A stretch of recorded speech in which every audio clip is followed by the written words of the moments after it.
The digital clock above the reception desk flickered, reading 11:47 p.m. when Leah Sterling felt the heavy weight of exhaustion press down on her shoulders. Her fingers glided across the computer keyboard with the same mechanical precision they had for the last 5 years, ever since she left the remote farmlands of Oklahoma to chase a life in the glittering chaos of New York City. The Grand Imperial Hotel breathed luxury. Crystal chandeliers hung from soaring ceilings. Italian marble covered the floor, and the scent of French lavender permeated the perfectly regulated air conditioning. But to Leah, it was all just the backdrop for another endless shift. She adjusted the collar of her white uniform blouse and tucked a rebellious strand of brown hair behind her ear. Her green eyes, an inheritance from the grandmother who raised her alone after her parents passed, held a stark mixture of weariness and quiet determination. At 23, Leah was the opposite of what the hotel represented. Simple, unassuming, almost invisible amidst the relentless shimmer. Then, the sound of footsteps echoed across the empty lobby.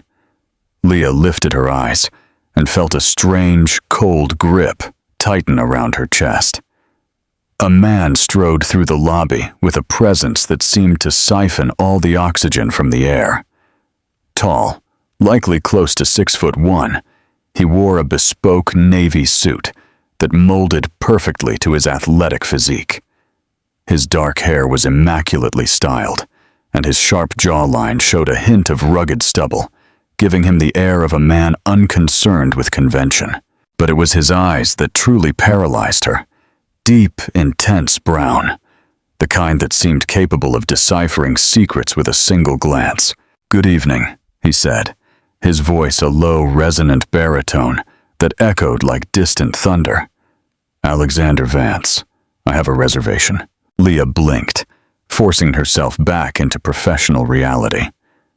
"Good evening, Mr. Vance. One moment, please." Her fingers trembled slightly as she typed his name into the system. She knew that name. Everyone in the financial world knew that name. Alexander Vance was the corporate prodigy who, at 28, had built an investment empire, moving billions and transforming failed companies into market giants. Business magazines always plastered his photo on their covers with headlines about the relentless genius of high finance. "The presidential suite, 12th floor," Leah managed, extending the keycard. Their hands nearly touched during the exchange, and she felt a current of pure, raw electricity shoot across her skin. Alexander took the card, but didn't move. His eyes studied her with unnerving intensity. "How long have you worked here?" The question caught her completely off guard. 5 years, sir. And always the night shift?" "Most of the time, yes." He tilted his head slightly, as if processing that information with the same rigor he used to analyze complex corporate mergers. "Must be lonely." Leah didn't know how to respond. There was something in the way he spoke. It wasn't condescension, nor was it superficial curiosity. It was as if he genuinely saw past the uniform, past the invisible front desk clerk who served important guests every day. "Sometimes," she admitted quietly, surprised by her own honesty. Alexander's gaze softened almost imperceptibly, and for a moment that seemed to stretch into an eternity, they just looked at each other. Leah felt her heart accelerate, her cheeks flush, something unknown and terrifying stirring in her chest. "Good night, sir," she finally managed, dropping her gaze. "Good night, Leah. My name is Luma." A small, knowing smile curved his lips. "Good night, Leah." He turned toward the elevators, and Leah finally released the breath she hadn't realized she was holding. Her legs were trembling, and she had to grip the marble counter to steady herself. What had just happened? Why had that stranger caused such a seismic disruption in her carefully guarded body and emotions? The next morning, as her shift ended and the rising sun began to paint the sky a soft orange, Leah was crossing the lobby with a stack of documents to file. She was distracted, thinking about her grandmother who had called earlier, asking when she'd visit back in Oklahoma. when her own tired feet betrayed her. The papers flew into the air like dry leaves caught in a whirlwind. "Shoot!" she muttered, quickly bending to gather them. "Let me help you." Leah's head snapped up, and she found Alexander kneeling beside her, already collecting documents with quick, efficient movements. He was dressed casually now, a simple gray shirt and dark jeans, but he still exuded that magnetic aura that had left her utterly undone the night before. "You don't have to, Mr. Vance. I can—" "Alexander, and of course I do." "Tu puotu." Was practically in my path.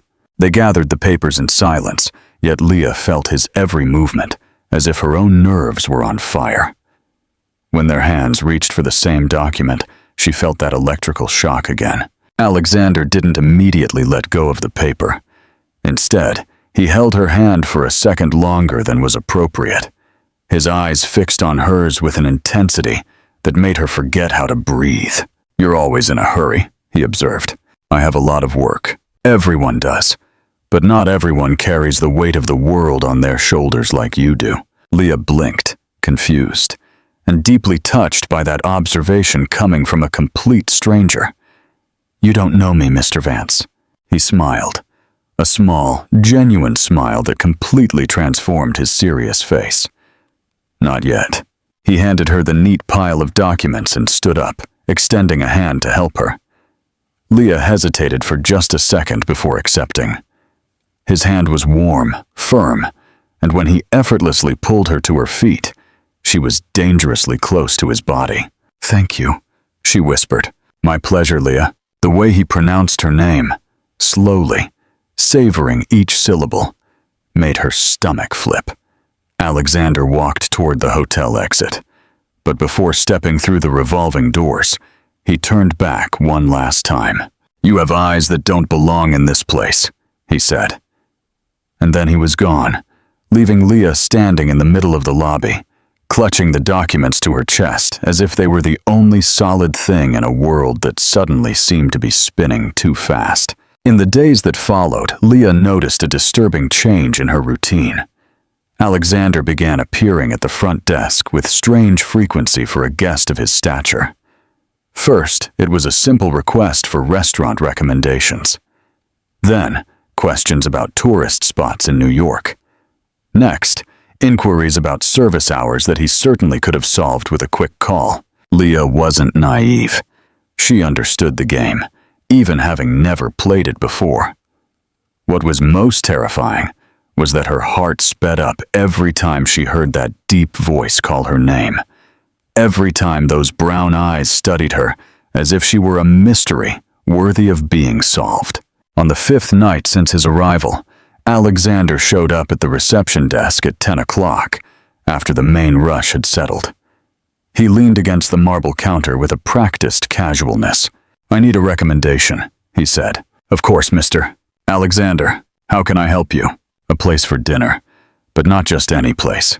It needs to be special." Leah mentally listed the city's most expensive and exclusive restaurants. "There's the Le Bernardin, specializing in seafood, or Daniel, if you prefer French cuisine. Both have Michelin stars, and have you been to either of them?" The question silenced her. "No," she admitted. "They're not exactly compatible with my budget." Alexander leaned in slightly, closing the distance between them. "Then how can you recommend a place you've never experienced yourself?" Leah felt her cheeks burn. "I research, I read reviews, I talk to other guests, but no, I haven't lived it. I haven't felt the taste, the atmosphere, the experience." He was right, but something in the way he challenged her made her blood boil.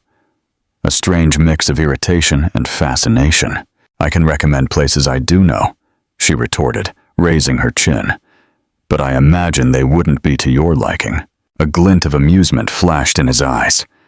"Surprise me." Leah took a piece of paper and scribbled down the address of a tiny hole-in-the-wall Italian joint in Greenwich Village, a simple spot that served the best handmade pasta in the area, where she occasionally went with coworkers. "Don't expect luxury," she said, handing him the paper. "But the food is honest, and the place has soul. Alexander folded the paper carefully and slipped it into his shirt pocket, close to his heart. Honest food and a place with soul, he repeated, his eyes never leaving hers. Sounds perfect. He turned to leave, but stopped after a few steps. Leah? Yes? Thank you for being honest with me. That night, when Leah returned to her small, shared apartment in Queens, she couldn't sleep. Lying in bed, staring at the cracked ceiling that so contrasted with the hotel's marble, she wondered for the first time in years, what if her life could be different?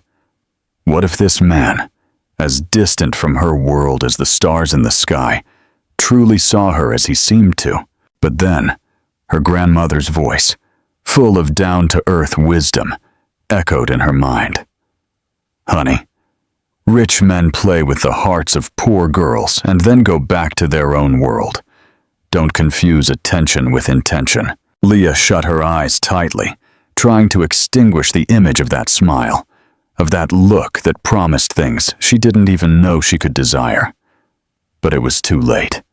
Something inside her had already awakened, and there was no turning back. The weekend arrived, bringing the typical hotel rush, vacationing families, honeymooning couples, and executives enjoying time off. Leah barely had time to breathe between check-ins, complaints about towels, and requests for tourist information. But even in the chaos, her mind insisted on searching for a tall figure in a navy suit, for a deep voice that pronounced her name like no one ever had. Alexander didn't appear.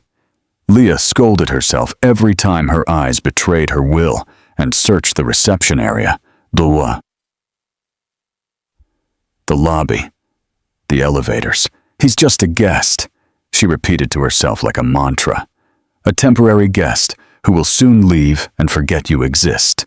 It was Monday night when everything changed. The hotel manager, Mr. Harrison, a middle-aged man with a prominent gut and an even larger ego, was particularly irritable. An important reservation had been duplicated in the system, and he was hunting for a scapegoat. "Sterling!" he bellowed from the doorway of his office, making Leah jump in her chair. "Here, now!" Leah stood up, her heart pounding. In the reception area, a few guests watched the scene with poorly disguised curiosity. She held her head high and walked to the office, feeling the weight of dozens of eyes. "Mr. Harrison, explain this to me," he roared, turning the computer screen toward her. "The presidential suite was double booked for the same weekend. How did this happen?" Leah examined the records, her brain working fast. "The first reservation was made through the automated website system, sir. The second came in by phone." You didn't what? You didn't check? You didn't do your job correctly?" "I didn't make the second reservation," Leah replied, keeping her voice firm despite the tremor in her hands. "It was Brenda from the afternoon shift. It's logged here in the system under her login code." Harrison narrowed his eyes, clearly unsatisfied that he couldn't blame her directly. "Then why didn't you catch the error when you took over the shift?"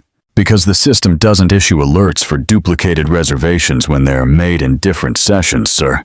It's a software flaw that has been reported to IT 3 times. The technical and precise answer seemed to irritate him even more. "There's always an excuse, isn't there, Sterling? Always." "Excuse me." The voice cut through the air like a sharp blade. Leah and Harrison turned simultaneously. Alexander was standing in the office doorway, his hands casually tucked into the pockets of his dress pants, his expression calm, but his eyes holding a contained storm. "Mr. Vance!" Harrison immediately changed his posture, puffing out his chest and forcing a subservient smile. "How can I help you?" "You can't," Alexander said, his voice dangerously low. "But it appears there is a misunderstanding here." "A misunderstanding, sir?" Alexander walked to the computer with measured steps. "May I?" Harrison nervously nodded, and Alexander took control of the mouse, his fingers navigating the system with surprising familiarity for someone who, supposedly, had no knowledge of hotel reception work. "As Ms. Sterling correctly pointed out," he said, his eyes scanning the screen. "The first reservation was automatic, at 2:23 p.m. on Saturday. The second was manual, at 5:56 p.m. on the same day, under the responsibility of a different employee. Your system, which I might add is absurdly outdated, lacks real-time integration between modules. This is a structural flaw, not a human one. The silence that followed was so heavy, Leah could hear her own heart pounding. Harrison opened and closed his mouth like a fish out of water. Good. Mr. Vance, I appreciate the analysis, but these are internal hotel matters. Alexander turned to him, and Leah saw for the first time the true authority that this man carried. It wasn't just wealth or power. It was the natural command of someone accustomed to leading, to being obeyed, to not tolerating injustice. Internal matters that result in employees being publicly humiliated for systemic failures, Alexander said, each word landing like a sentence. That's an interesting management policy. Harrison paled. Ms. Sterling made no mistake, and if your system is as flawed as it appears, I suggest you invest in updates instead of looking for scapegoats. Alexander then turned to Leah, and the rigid expression on his face softened minimally. Are you all right? Leah nodded, unable to form words. She felt gratitude, relief, but also a sharp stab of shame at needing to be defended, at being seen in that position of vulnerability. Ms. Sterling, can you return to your post? Harrison muttered, clearly wanting to end the embarrassing situation. Leah left the office on shaky legs, and Alexander followed her. In the lobby, away from curious ears, he gently touched her elbow. Hey, he said softly, you're trembling. Thank you. You didn't have to. Of course I had to. He was wrong. Leah finally raised her eyes to meet his, and what she saw there completely disarmed her. It wasn't pity. It wasn't condescension. It was respect, even admiration. You defended yourself well, Alexander continued. You knew the system. You presented the facts. You kept your composure. Most people would just accept the blame. I learned that if you don't defend yourself, no one else will, Leah said, her voice coming out more bitter than she intended. That's not true. No, because I just did. The gaze between them stretched out, charged with something undefined, but undeniable. Leah felt her heart race again, but this time it wasn't just physical attraction. It was something deeper, more dangerous. It was connection. Why? She whispered. Why did you do that? Alexander took a step forward, further decreasing the distance between them. He was close enough for her to smell his cologne. Why? He echoed. Because you, Leah, are rare. You're competent, honest, and you don't seek the spotlight. And when someone tries to diminish that, it irritates me deeply. You don't know me. Leah repeated the same words from days ago, but now they sounded less like an affirmation and more like a question. Then let me. Before Leah could respond, the reception phone rang, shattering the moment. She instinctively moved away, creating a safe distance. I have to work. Right, but Leah? Yes? Tomorrow night, 8:00 p.m. Hotel restaurant. Dinner with me. It wasn't a request. It wasn't an order. It was somewhere in between, an invitation that sounded like a promise. I don't know if I can. Dinner. Just that. Two people talking. Leah bit her bottom lip, her mind screaming all the reasons why this was a terrible idea, her heart whispering all the reasons why she should say yes. Two people talking, she echoed. Exactly. All right. 8 p.m. The smile that lit up Alexander's face was the most beautiful thing Leah had ever seen. That night, after her shift, Leah called her grandmother, the phone trembling in her hands. Grandma, I think I did something really hard. What is it, my girl? I accepted a dinner invitation. With a very important man. The silence on the other end of the line was heavy with meaning. Is this man, is he kind? I think so. He defended me today. He treats me like I matter. And do you like him? Leah closed her eyes, stubborn tears threatening to fall. I don't know what like is, Grandma. I never, ever let myself before. But when he looks at me, I feel like I could be more than I am, and that terrifies me. Listen to me, Leah Sterling." Her grandmother's voice became firm, full of love and concern. "I raised you to be strong, to not depend on a man. But I didn't raise you to be afraid of living. If this man makes you feel more, then find out what that more means. Just don't forget who you are in the process." Those words echoed in Leah's mind as she prepared for bed. Don't forget who she was. But who was she, after all? The small-town girl who worked hard? The invisible receptionist? Or was there something more? Something dormant, waiting to awaken? The dinner. The next day, Leah worked on autopilot, her thoughts constantly drifting to the approaching evening. Her shift was supposed to end at 7:30 p.m. But Mr. Harrison, still resentful from the previous day, overloaded her with last-minute tasks. When she finally managed to break free, it was 8:15 p.m. She ran to the staff locker room, swapped her uniform for a simple navy dress she kept for emergencies, and let down her hair, which she usually kept tied back. She put on a little mascara. Her reflection in the mirror surprised her. Without the uniform, with her hair loose and her face framed, she looked different, vulnerable, feminine, afraid. When she arrived at the hotel restaurant, it was 8:27 p.m. Alexander was seated at a corner table near the windows, with a view of the city lights. He wore a black shirt that accentuated his broad shoulders, and when he saw her, he immediately stood up. "I'm sorry I'm late. You're perfect," he interrupted. And the way he said it, with such raw sincerity, made Leah forget all her nervousness. He pulled out the chair for her, a chivalrous gesture Leah had only seen in movies. When she sat down, her hands were trembling slightly. "Nervous?" Alexander asked, reclaiming his seat. "Terrified," Leah admitted with a weak laugh. "Welcome to the club." She looked up, surprised. "You? Nervous? You have no idea." The waiter brought the menus, but Alexander didn't even look at them. "May I order for us?" Leah nodded, watching in fascination as he spoke to the waiter in fluent Italian, ordering dishes she couldn't even pronounce. When they were alone again, she couldn't contain her curiosity. "How many languages do you speak?" "5 fluently, 3 reasonably well." "My God," Alexander smiled. "It's not talent, it's necessity. International business demands it. But tell me about you.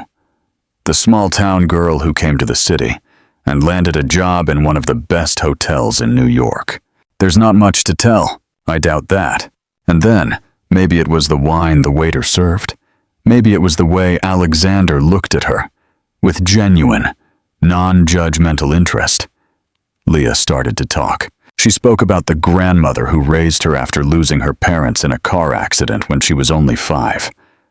About growing up in a town so small that everyone knew everyone's name. About the decision to leave everything at 18 to try for a different life in New York.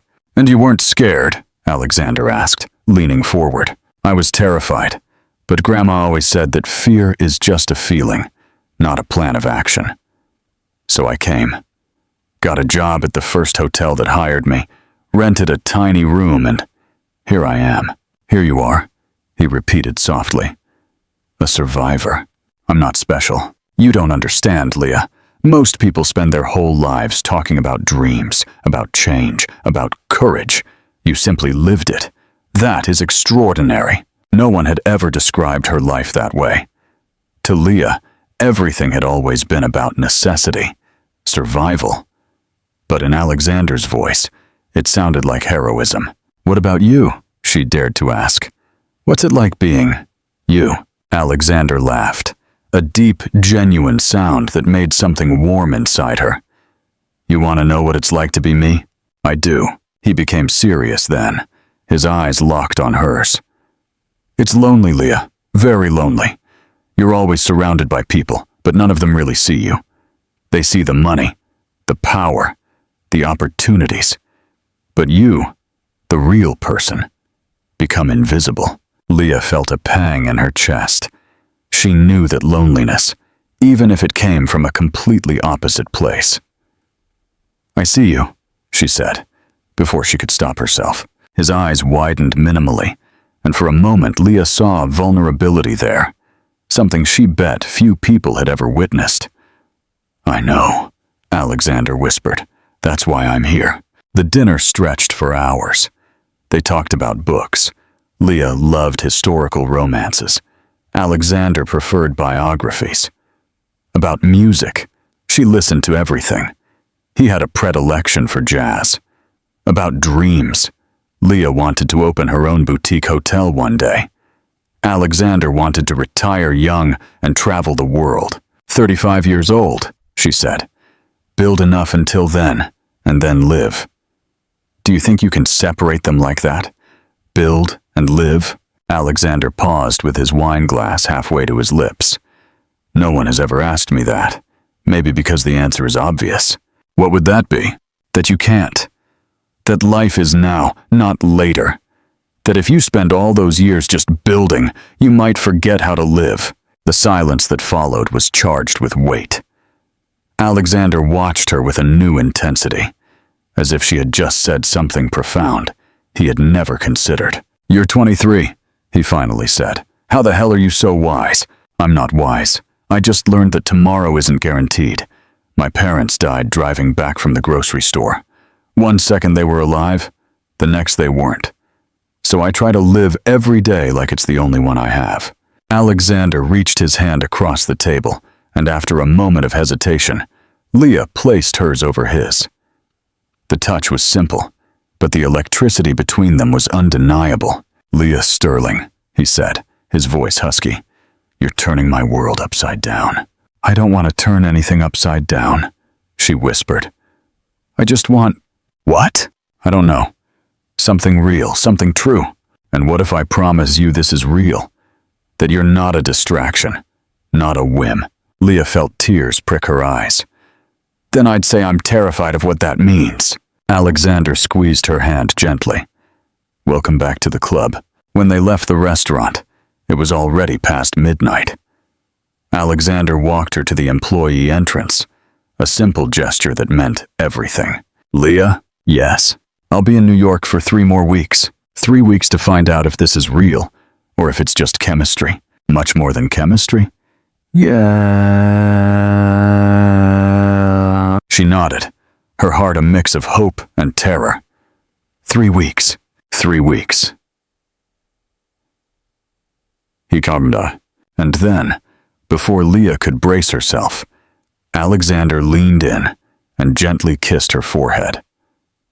A chaste, almost reverent kiss that somehow meant more than any physical contact.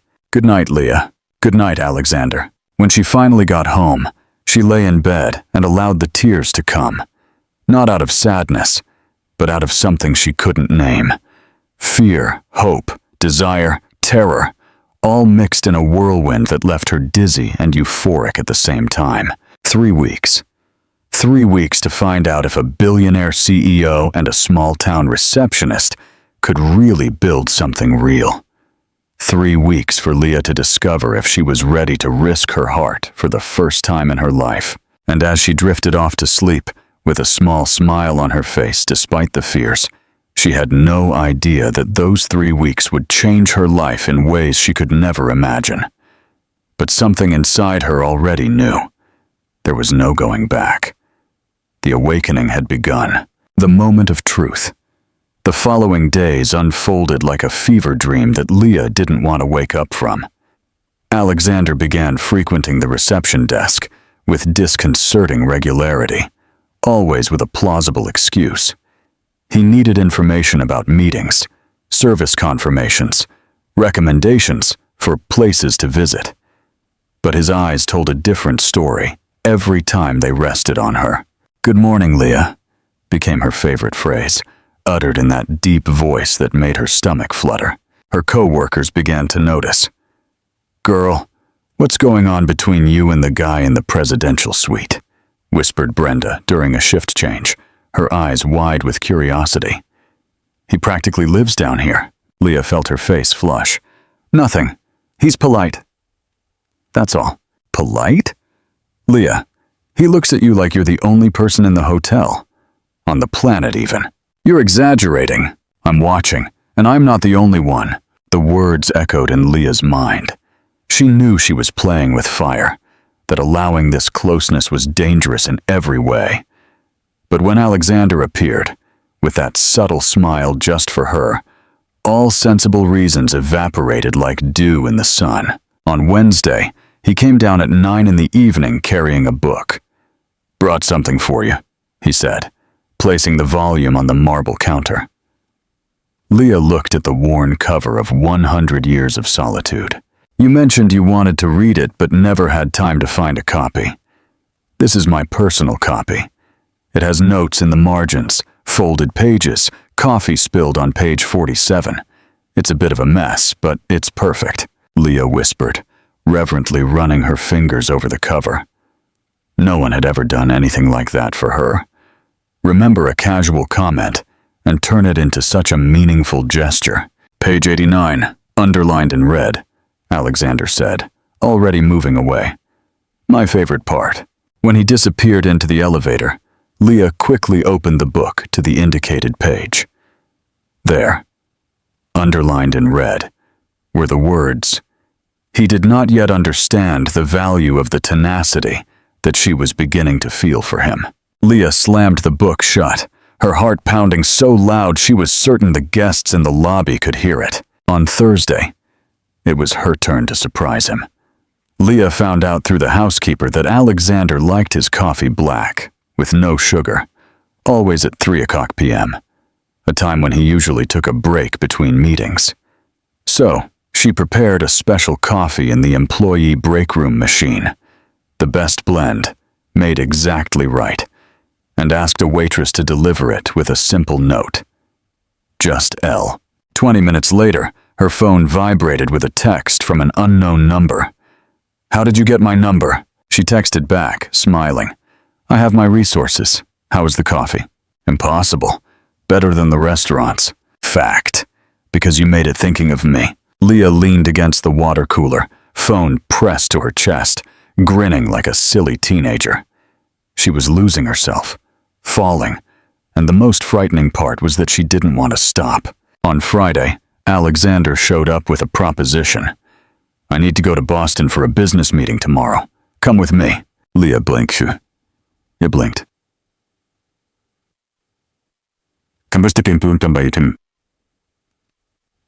"What? Just for the day. We'll leave early. Come back in the evening. The meeting will be in Italian, and I wanted someone to help me with notes." "Alexander, I don't speak Italian." "You don't need to. I just need you there." His eyes pleaded in a way that had nothing to do with business. "You want me to go to a meeting with you as a note-taker?" "As company. As the only person in this city with whom I can have a conversation that doesn't involve percentages and stocks." Leah bit her lip, her mind screaming all the sensible reasons to refuse. But her heart, that traitor, had already decided. "All right, but I work Saturday night. I already spoke to the manager. He agreed to cover your shift." "You what?" Alexander shrugged, an almost boyish gesture coming from such a serious man. "I said I needed urgent translation services. I didn't lie. You're helping me translate signals I forgot how to read." "What signals?" "The ones from the heart." The answer was so sincere, so devoid of games, that Leah felt her final defenses crumble. "What time?" 6 in the morning. Wear something comfortable." On Saturday morning, Leah was ready by 5:45 a.m., wearing jeans, a simple white top, and sneakers. When she came downstairs and saw Alexander's car, a gleaming black Mercedes, she almost ran back. "Hey," he said, getting out of the car and walking towards her. "You look beautiful." "I look normal." "Exactly." The drive to Boston would take about 4 hours, and during the trip, Leah discovered sides of Alexander she hadn't seen before. He hummed softly while driving, laughed at the bad jokes she told, pointed out pretty scenery, and said things like, "Look at that sunrise," even though it was 7 in the morning. "That's not a sunset, it's a sunrise," she corrected him, laughing. "Same difference. It's beautiful. You really are terrible with normal conversation, aren't you?" Alexander laughed, that sound she was learning to love. "Terribly terrible. That's why I need you. To remind me that there are things beyond spreadsheets and shareholder meetings." The meeting took place at a waterfront resort, in a private room overlooking the ocean. Leah sat discreetly in the corner, while Alexander negotiated in Italian with 3 older executives. She didn't understand the words, but she understood the body language. Alexander was dominant without being aggressive, confident without being arrogant. He commanded that room with the ease of someone born to lead. When they finished, it was past noon, and Alexander dismissed the driver who was waiting. "Shall we have lunch?" They went to a clam shack by the water, a simple place, very different from the sophisticated establishments Alexander frequented. They ordered grilled fish, rice, tamtozoi, and salad. Simple, honest, delicious food. "You're different here," Leah observed, studying him. "How so?" "More light. As if you can actually breathe." Alexander was still for a moment, his eyes fixed on the sea. "You know when you wear a mask for so long that you forget what your real face looks like? It's like that. In New York, in meetings, at business dinners, I wear that mask, but here, with you, I don't have to." "Why?" He turned to her, and the intensity in his eyes stole her breath. "Because you don't want anything from me, other than who I truly am." Leah didn't know how to respond. How could she explain that she wanted everything from him? The businessman, the vulnerable human being, the dreamer hidden behind the corporate armor. After lunch, they walked on the beach. Alexander took off his dress shoes and rolled up his pants. It was such an incongruous image that Leah laughed. "What is it?" he asked. "You, Alexander Vance, terror of the financial markets, walking barefoot on the sand." He smiled. "Maybe this is the real me. Maybe it is." They sat down on the sand, watching the waves break. The sun was beginning to set, painting the sky in orange and pink hues. Alexander was sitting so close that Leah could feel the warmth emanating from his body. "Leah, I need to tell you something," he finally said. "I'm listening." "No, I'm not good at this. With feelings, with vulnerability. I've been trained my whole life to be rational, to not let emotions interfere with decisions. But you," he paused, running a hand through his hair in a gesture of frustration. "You completely destabilize me. When I'm near you, nothing I learned makes sense, and I don't know if that's wonderful or terrifying." Leah turned to him, gathering courage she didn't know she possessed. "It's both. It is wonderful and terrifying. It's awakening feelings you've spent your life avoiding. It's realizing that control is an illusion, and that, sometimes, the best thing you can do is just feel." Alexander looked at her as if she had just solved the most complex enigma in the universe. "How do you do that?" "Do what?" "Say exactly what I need to hear. I just tell the truth." And then, without warning, without drama, Alexander leaned in and kissed her. It wasn't a delicate first-date kiss. It was hunger, need, months of loneliness being broken through in a single moment. Leah responded with equal intensity, her hands tangling in his hair, the whole world disappearing until it was just the two of them. That beach, that moment, suspended in time. When they finally separated, both were breathless. "I'm sorry," Alexander whispered. "I didn't mean to." "Don't apologize," Leah interrupted, her voice husky. "Don't ruin this by apologizing." He chuckled softly, resting his forehead against hers. "You're incredible." "No, you are." "No, you, completely, absolutely you." They remained that way for long minutes, just breathing the same air, feeling each other's heartbeats, processing what had just happened between them. When they returned to New York, night had fallen. Alexander insisted on driving her all the way to her apartment. In the small building's parking lot, he turned off the engine, but made no move to get out. "Leah, I don't want to pressure you, but I need you to know that this isn't a game for me. It's not a pastime." "What is it then?" He held her face between his hands, his thumbs caressing her cheeks. "It's the most real thing I've ever felt in my life." Leah closed her eyes, stubborn tears escaping. "I'm scared." "Me too. What if it doesn't work? What if our worlds are too incompatible? What if it does? What if our worlds complement each other in ways we can't even imagine?" She opened her eyes, meeting his through her tears. "Do you really believe that?" "With every part of me." Leah took a deep breath. "Then let's try." "Try?" "Yes, us. What do you want that to be?" The smile that illuminated Alexander's face was like watching the sunrise. "Us," he repeated. "I like how that sounds." They kissed again, slower this time, savoring, memorizing. When Leah finally got out of the car, she felt as if she were floating. But upon entering the empty apartment, reality began to seep in.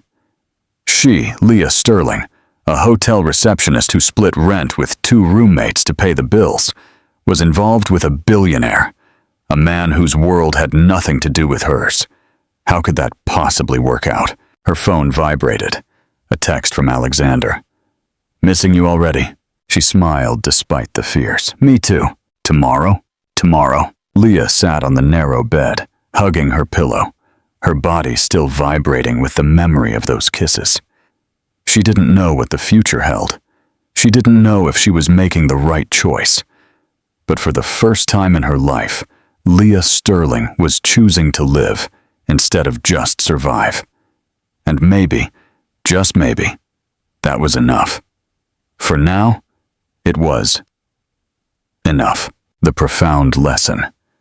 The story continues with their relationship developing, the challenges of their different worlds, the betrayal by the manager, Mr. Harrison, the final decision to separate for Leah's self-discovery, her return to Oklahoma, her self-reconstruction, the second chance encounter, their renewed relationship, the final argument, the grandmother's heart attack, the engagement, the unexpected pregnancy, and the beautiful wedding on the beach. And the story skips forward to the final lesson, which is the most crucial part of the user's request, based on the translated original content. 10 years after they were married, Leah was in the foundation's office. It now had 3 branches in different states, when Alexander appeared with an envelope. "What is this?" she asked. "Open it." Inside was a photograph. That very first photo someone had taken of them, without their knowledge, in the lobby of the Grand Imperial Hotel. Alexander looking at her with that intensity, Leah flushed and beautiful in her uniform. "Where did you find this?" "I asked the security team. I wanted something to remember where we started." Leah traced the faces in the photo with her finger, so young, so scared, so unaware of the journey ahead of them. "Do you regret it?" she asked, echoing the question he had asked years ago. Alexander pulled her close, kissing her hair. "Never. Not for a second. Even with all the chaos, the difficulties, the imperfections, especially because of them. Because they made us who we are today." From the foundation garden came the sound of laughter. Their daughter, Mariana, was playing with the girls from the mentorship program. 10 years old, already showing the same empathy and kindness that defined her parents. "We did a good job," Leah said. "We did," Alexander agreed. "And we're still doing it, because our story doesn't truly end. It's continuous. It unfolds. It grows." Leah rested her head on his shoulder, a profound peace settling over her. Her journey, from the invisible receptionist who ran from life to the CEO, who built an empire of meaning, was the ultimate testament. The most terrifying, yet most rewarding lesson of all is this. True love isn't about finding someone perfect. It's about finding someone imperfect and deciding that their imperfections are perfect for you. And the greatest courage isn't never having fear. It's having fear and choosing to love anyway. Because a life lived fully is worth every single risk.